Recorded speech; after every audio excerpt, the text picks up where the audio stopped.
દિવાળીની રાત્રે જે ઘરોમાં આ 3 પ્રકારના શાક બનાવવામાં આવશે ત્યાં હંમેશા માતા લક્ષ્મીનો વાસ રહેશે। આ 3 પ્રકારના શાક માતા લક્ષ્મીને તમારા ઘર તરફ ખેંચી લાવે છે અને રસોડામાં કરાયેલી માત્ર આ એક નાની ભૂલ તમારી આખા વર્ષની મહેનત પર પાણી ફેરવી શકે છે। આ કામ કરવાથી માતા લક્ષ્મી ક્રોધિત થઈને તમારા ઘરના દરવાજેથી જ પાછા ફરી શકે છે। નમસ્કાર મિત્રો, હર હર મહાદેવ, જય શ્રી કૃષ્ણ। સ્વાગત છે તમારું મોટિવેશન ટોક એન્ડ સ્ટોરી ચેનલમાં। મિત્રો, આ વર્ષની દિવાળી એ કોઈ સામાન્ય નથી। આ મહારાત્રિ છે અને આ દિવસે મહાસંયોગ થવાનો છે।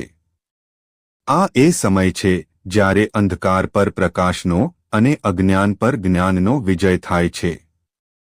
આ એ ચમત્કારિક રાત છે જ્યારે ધનની દેવી માતા મહાલક્ષ્મી સ્વયં વૈકુંઠ ત્યાગીને પૃથ્વી પર ભ્રમણ કરવા નીકળે છે અને પોતાના સાચા ભક્તોના ઘરે સ્થિર વાસ કરવા માટે આવે છે।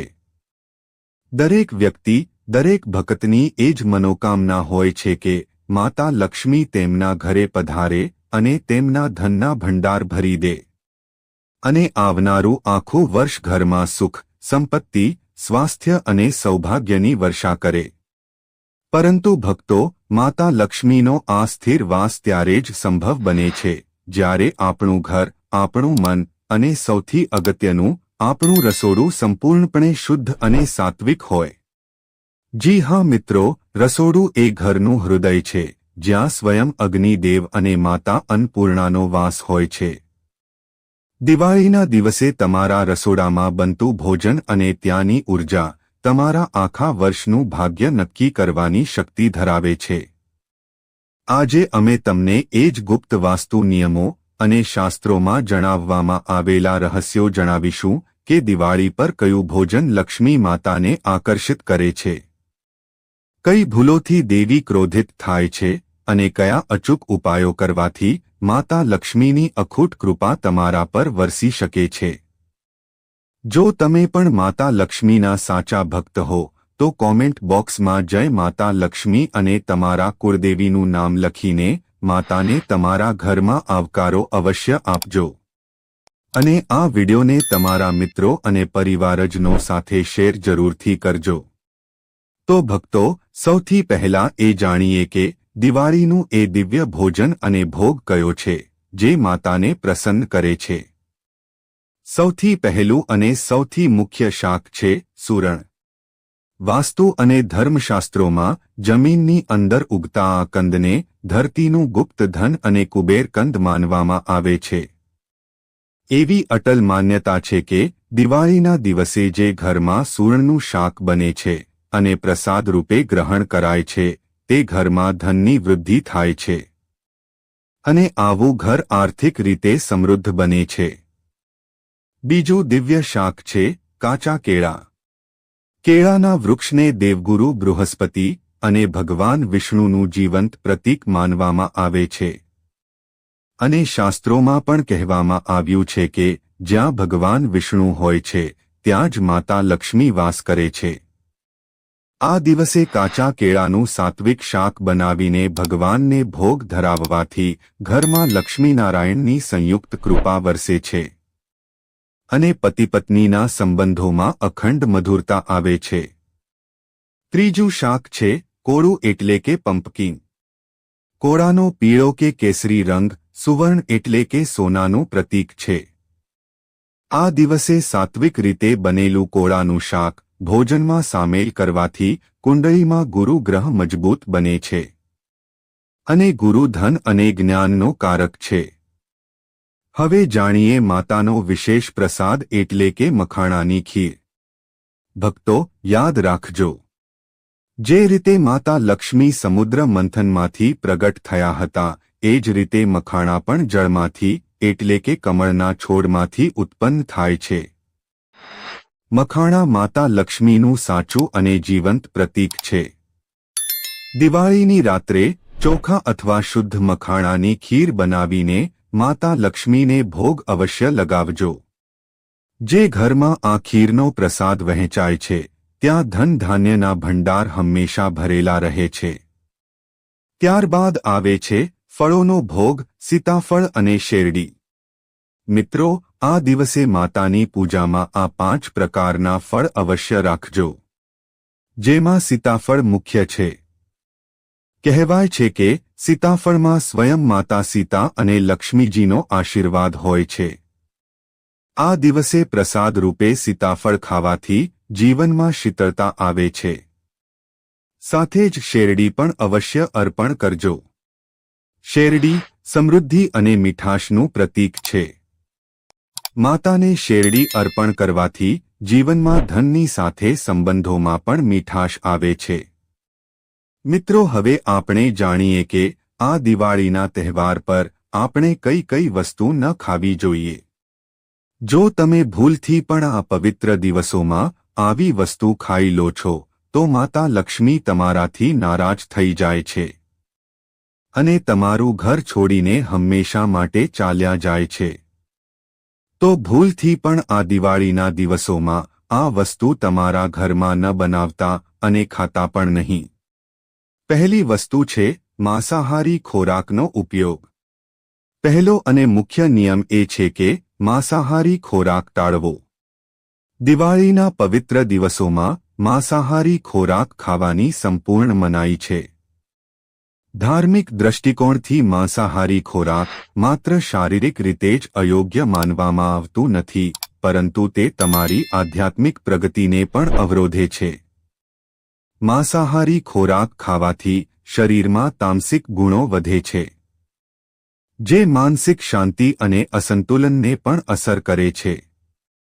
આપણા શાસ્ત્રોમાં કહેવાયું છે કે માંસાહારી ખોરાક શરીર અને મનમાં રજો અને તમો ગુણોમાં વધારો કરે છે, જે ભક્તિ માર્ગોમાં અવરોધો ઊભા કરે છે.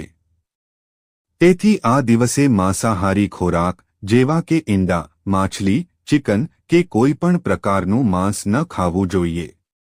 આ દિવસે તમારે શુદ્ધ અને સાત્વિક ખોરાક ખાવો જોઈએ, જેમ કે તાજા ફળો, દાળ, રોટલી, ખીચડી વગેરે, જે તમારા શરીર અને મન બંનેને શુદ્ધ રાખે છે. આ ઉપવાસના હેતુ સાથે સંપૂર્ણ રીતે મેળ ખાય છે અને ભગવાન વિષ્ણુની કૃપા પ્રાપ્ત કરવામાં મદદ કરે છે. મિત્રો, આ દિવસે બીજી અને સૌથી મહત્વપૂર્ણ વસ્તુ છે જે આપણાથી દૂર રાખવી જોઈએ, તે છે નશાકારક પદાર્થો. દિવાળીના દિવસે દારૂ, તમાકુ, ગુટખા, નશીલા પદાર્થો વગેરેનું સેવન ટાળવું જોઈએ. નશીલા પદાર્થો માનસિક અને શારીરિક સ્વાસ્થ્ય માટે હાનિકારક છે અને ઉપવાસના પવિત્ર હેતુને પણ બગાડી શકે છે. ધાર્મિક દ્રષ્ટિકોણથી નશાકારક પદાર્થો શરીર અને મનમાં અશુદ્ધિ પેદા કરે છે, જે તમારા ઉપવાસ અને ભક્તિની શક્તિઓનો નાશ કરી શકે છે. આપણા શાસ્ત્રોમાં સ્પષ્ટપણે કહેવામાં આવ્યું છે કે નશીલા પદાર્થનું સેવન ભક્તિની શુદ્ધતાને અસર કરે છે. નશાને કારણે માનસિક સ્થિતિ વિકૃત થઈ શકે છે, જેના કારણે તમારી પૂજા અને ઉપવાસની અસર ઓછી થાય છે. તેથી આ દિવસે કોઈ પણ પ્રકારનો નશો ટાળવો જોઈએ, જેથી તમારી ભક્તિ શુદ્ધ રહે. નશાથી દૂર રહીને તમે તમારા મન અને શરીરને શુદ્ધ કરી શકો છો. ભગવાન વિષ્ણુના આશીર્વાદ મેળવી શકો છો. મિત્રો, હવે આપણે ત્રીજી વસ્તુ વિશે વાત કરીએ, જે આ દિવસે પ્રતિબંધિત છે. આ દિવસે ખાટા પદાર્થો, ખાટા ખોરાક જેમ કે કેરી, આંબલી, દહીં અને ખાટા ફળો વગેરેનું સેવન ન કરવું જોઈએ. ધાર્મિક દ્રષ્ટિકોણથી ખાટા ખોરાકથી તામસિક ગુણો વધે છે, જે માનસિક સ્થિતિ પર નકારાત્મક અસર કરે છે. ખાટા ખોરાક શરીરમાં નકારાત્મક ઉર્જાનો સંચય કરે છે, જે તમારા ઉપવાસ હેતુને વિરુદ્ધ છે. જ્યારે તમે ખાટા ખોરાકનું સેવન કરો છો ત્યારે તે તમારા મનને અશાંત કરી શકે છે, જે પૂજા અને ભક્તિમાં વિક્ષેપ ઉત્પન્ન કરી શકે છે. આ ઉપરાંત ખાટા ખોરાક શરીરના ઉર્જા સ્તરને પણ અસંતુલિત કરી શકે છે. તેથી આ દિવસે ખાટા ખોરાકથી દૂર રહેવું જોઈએ. જો તમને તાજગી અને સ્વાદ જોતો હોય તો તમે કેળા, સફરજન અથવા તો નાળિયેર જેવા હળવા મીઠા ફળોનું સેવન કરી શકો છો. આ ફળો ફક્ત સ્વાદિષ્ટ જ નથી પણ તમારા શરીર અને મનને શાંતિ પણ આપે છે. ચોથી વસ્તુ છે વાસી ખોરાક. વાસી ખોરાક માતા લક્ષ્મીની બહેન અલક્ષ્મીને આમંત્રણ આપે છે. માતા લક્ષ્મી નવીનતા અને તાજગીનું પ્રતીક છે. તેમની એક બહેન છે અલક્ષ્મી, જેને દરિદ્રતા, ગંદકી અને વાસીપણું પ્રિય છે. દિવાળી પર હંમેશા તાજું અને ગરમ ભોજન જ બનાવવું. જે ઘરમાં વાસી કે આગલા દિવસનું ભોજન પીરસાય છે તે માતા લક્ષ્મીનું નહીં પણ અલક્ષ્મીનું આહ્વાન કરવા બરાબર છે. હવે મિત્રો, આપણે જાણીએ કે દિવાળીના દિવસે કઈ ભૂલો ભૂલથી પણ ન કરવી જોઈએ. મિત્રો, ધ્યાનથી સાંભળો એ 7 મહાભૂલો વિશે જે દિવાળીની રાત્રે કરવાથી માણસ કંગાળ પણ થઈ શકે છે. નંબર 1, ઘરમાં કંકાશ અને ક્રોધ કરવો. દિવાળી શાંતિ અને પ્રેમનો તહેવાર છે. જે ઘરમાં આ દિવસે ઝઘડો, મોટો અવાજ કે અપશબ્દો બોલાય ત્યાં અલક્ષ્મી વાસ કરે છે. નંબર 2, પ્રદોષકાળમાં સૂવું. દિવાળીની સાંજનો સમય એટલે કે સૂર્યાસ્તનો સમય અથવા પ્રદોષકાળ એ જ માતા લક્ષ્મીના ઘરમાં આગમનનો મુખ્ય સમય છે. આ સમયે જે વ્યક્તિ સૂઈ રહે છે તેનું ભાગ્ય પણ સૂઈ જાય છે. નંબર 3, વડીલો અને સ્ત્રીઓનું અપમાન. જે ઘરમાં વડીલોનું સન્માન નથી થતું અથવા જ્યાં ઘરની ગૃહિણી એટલે કે ગૃહલક્ષ્મીનું અપમાન થાય છે, જે સ્ત્રીની આંખમાં આંસુ આવે છે, તે ઘરમાં કરેલી કરોડોની પૂજા પણ વ્યર્થ જાય છે. નંબર 4, સાવરણીનું દાન કે અપમાન. દિવાળી પર નવી સાવરણી ઘરમાં લાવવામાં આવે છે કારણ કે તેને લક્ષ્મીજીનું પ્રતીક મનાય છે. પણ ભૂલથી પણ આ દિવસે પોતાની ઘરની જૂની કે નવી સાવરણી કોઈને આપવી જોઈએ નહીં. આનો અર્થ એવો થાય કે તમે તમારા ઘરની લક્ષ્મી બીજાને આપી રહ્યા છો. સાથે સાવરણીને ક્યારેય પગ પણ ન અડાડવો જોઈએ. નંબર 5, સૂર્યાસ્ત પછી કચરો બહાર ફેંકવો. ઘર અથવા ઓફિસ અને દુકાનની બધી સફાઈ દિવાળી પહેલા જ પૂરી કરો. લક્ષ્મી પૂજનના સમયે કે સૂર્યાસ્ત પછી ઘરમાંથી કચરો બહાર ફેંકવો નહીં. માન્યતા છે કે લક્ષ્મીજીના આગમનના સમયે કચરો બહાર ફેંકવાથી ઘરની બરકત પણ ચાલી જાય છે. નંબર 6, દેવું કરીને તહેવાર મનાવવો. માતા લક્ષ્મી શ્રદ્ધાના ભૂખ્યા છે, દેખાડાના નહીં. જે માણસ દેવું કરીને બીજાને બતાવવા માટે દિવાળી મનાવે છે તેના પર માતા ક્યારે પ્રસન્ન નથી થતા. નંબર 7, રસોડામાં એઠા વાસણ રાખી મૂકવા. દિવાળીની રાત્રે સૂતી વખતે રસોડું બિલકુલ સાફ હોવું જોઈએ. ગેસનો ચૂલો સાફ હોવો જોઈએ. જે ઘરમાં રાત્રે એઠા વાસણ પડ્યા રહે છે ત્યાં અન્નપૂર્ણા માતાનું અપમાન થાય છે. અને ત્યાં લક્ષ્મીજીની સાથે રાહુનો વાસ થાય છે, જે ઘરમાં બીમારી અને દેવું લાવે છે. નંબર 8, કાળા વસ્ત્રો પહેરવા. હિન્દુ ધર્મ અનુસાર કોઈપણ શુભ કાર્ય અને પૂજન સમયે કાળા રંગના વસ્ત્રો પહેરવાની મનાઈ છે. એટલે દિવાળી અથવા તેના પછીના દિવસોમાં પણ કાળા રંગના કપડાં ન પહેરો. તેના બદલે આ દિવસે પીળા કે લાલ રંગના કપડાં ધારણ કરવા શ્રેષ્ઠ માનવામાં આવે છે. મિત્રો, હવે આપણે જાણીએ દિવાળીના દિવસે કરવામાં આવતા અમુક ગુપ્ત ઉપાયો વિશે. જો તમે આ દિવસે આ ઉપાયોને કરશો તો તમારા જીવનમાં માતા લક્ષ્મીનો વાસ થશે અને માતા લક્ષ્મી તમારા ઘરને ધન ધાન્યથી ભરી દેશે. નંબર 1, પીળી કોડી અને હળદરનો ઉપાય. પીળી કોડીને સાક્ષાત દેવી લક્ષ્મીનું પ્રતીક માનવામાં આવે છે. દિવાળીની રાત્રે લક્ષ્મી પૂજન સમયે 5, 7 કે 11 પીળી કોડીઓ, જો સફેદ હોય તો હળદરવાળા પાણીમાં રંગી લેવી. 5 ગોમતી ચક્ર, 5 આખી હળદરની ગાંઠો અને 1 ચાંદીનો સિક્કો લો. આ બધી વસ્તુઓને એક લાલ કે પીળા રેશમી કપડામાં બાંધી એક પોટલી બનાવો. આ પોટલીને માતા લક્ષ્મી અને ભગવાન કુબેરના ચરણોમાં રાખો. પૂજા પછી આ પોટલીને તમારી તિજોરી, કેશ બોક્સ કે ધન રાખવાના સ્થાને મૂકી દો. આ ઉપાય ધનને ચુંબકની જેમ આકર્ષિત કરશે.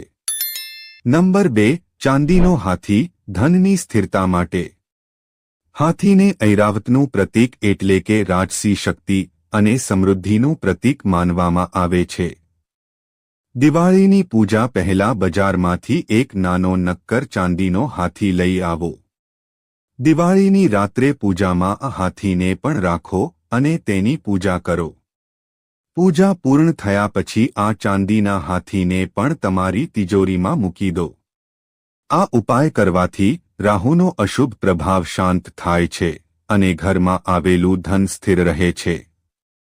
નંબર 3. લવિંગનો ચમત્કારિક દીવો, નકારાત્મકતા દૂર કરવા માટે. દિવાળીની રાત્રે જ્યારે તમે માતા લક્ષ્મીની મુખ્ય આરતી કરતા હોવ ત્યારે એક શુદ્ધ ગાયના ઘીનો દીવો પ્રગટાવો. હવે 2 આખા ફૂલવાળા લવિંગ લો.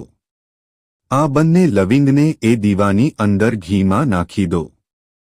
હવે એ દીવો પ્રગટાવીને માતા લક્ષ્મીની આરતી કરો. જ્યારે આ દીવો લવિંગ સાથે બળશે ત્યારે તેમાંથી નીકળતો ધુમાડો અને સુગંધ તમારા ઘરના ખૂણે ખૂણામાંથી નકારાત્મકતા, દરિદ્રતા અને ખરાબ નજરને બાળીને ભસ્મ કરી દેશે. નંબર 4. અન્નપૂર્ણા કળશ, રસોઈ ઘર માટે. દિવાળીની રાત્રે રસોડામાં જ્યાં તમે પીવાનું પાણી રાખો છો, માટલું કે આરઓ, ત્યાં એક પિત્તળ કે તાંબાનો કળશ લો. તેને આખો ચોખાથી ભરી દો. તેમાં એક ચાંદીનો સિક્કો, એક સોપારી અને એક હળદરની ગાંઠ દબાવી દો. આ કળશને લાલ કપડું ઢાંકી આખું વર્ષ ત્યાં જ રહેવા દો. આ ઉપાયથી ઘરમાં ક્યારેય અન્નની કમી નથી આવતી અને માતા અન્નપૂર્ણાનો વાસ રહે છે. નંબર 5. શ્રી સુક્તમનો પાઠ. દિવાળીની રાત્રે પૂજા સમયે ઘરના બધા સભ્યોએ સાથે મળીને શ્રી સુક્તમના 16 શ્લોકોનો પાઠ અવશ્ય કરવો જોઈએ અથવા શુદ્ધ ઉચ્ચારણ સાથે સાંભળવો જોઈએ. શ્રી સુક્તમ એ માતા લક્ષ્મીને આહ્વાન કરવાનો સૌથી શક્તિશાળી ધ્વનિતરંગ માનવામાં આવે છે.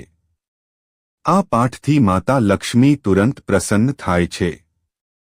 મિત્રો, હવે આપણે જાણીએ કે આ દિવાળીના દિવસે કેટલા દીવા પ્રગટાવવા જોઈએ અને તે દીવા કઈ જગ્યાએ અને શા માટે પ્રગટાવવા જોઈએ. ભક્તો, દિવાળી તો દીવડાઓનો તહેવાર છે, પણ દરેક દીવાનું એક ખાસ મહત્વ છે. પહેલો દીવો ઘરના પૂજા મંદિરમાં ઇષ્ટદેવ માટે. બીજો દીવો તુલસીજીના ક્યારામાં ભગવાન વિષ્ણુ માટે. ત્રીજો દીવો ઘરના મુખ્ય દરવાજાની બંને બાજુ લક્ષ્મીજીના સ્વાગત માટે. ચોથો દીવો પીપળાના ઝાડ નીચે પિતૃઓ અને શનિદેવ માટે. પાંચમો દીવો ઘરની છત પર દક્ષિણ દિશા તરફ મુખ રાખીને પિતૃઓના આશીર્વાદ માટે. છઠ્ઠો દીવો ઘરના રસોડામાં જ્યાં પાણીનું માટલું હોય ત્યાં અન્નપૂર્ણા માતા માટે. સાતમો દીવો ઘરના બાથરૂમમાં રાહુકેતુની નકારાત્મકતા દૂર કરવા માટે. આઠમો દીવો ઘરની પાસેના મંદિરમાં. નવમો દીવો ઘરની બારીઓમાં. 10મો દીવો બ્રહ્મસ્થાન એટલે કે ઘરની મધ્યમાં. 11મો દીવો કોઈ 4 રસ્તે. આ દીવો ઘરની બધી નજર, સંકટ અને અલક્ષ્મીને ઘરથી દૂર રાખવા માટે મુકાય છે, જેથી માત્ર શ્રી એટલે કે લક્ષ્મીજી જ ઘરમાં પ્રવેશી શકે. તો ભક્તો, આ દિવાળીમાં માત્ર બહાર જ દીવા ન પ્રગટાવતા પણ પોતાના અંદરના ક્રોધ, ઈર્ષા અને લોભના અંધકારને પણ બાળી નાખજો. સાચું ધન તો પરિવારનો પ્રેમ, મનની શાંતિ અને સારું સ્વાસ્થ્ય જ છે. તો મિત્રો, જો તમને અમારો વિડિયો પસંદ આવ્યો હોય તો વિડિયોને લાઇક અને શેર જરૂરથી કરજો અને કોમેન્ટ બોક્સમાં જય માં લક્ષ્મી જરૂરથી લખજો. સાથે અમારી ચેનલને સબસ્ક્રાઇબ કરીને બાજુમાં આપેલા બેલ આઇકનને પ્રેસ કરી ઓલ ઉપર સેટ કરી દેજો, જેથી તમને નવા વિડિયોની નોટિફિકેશન તુરંત જ મળે।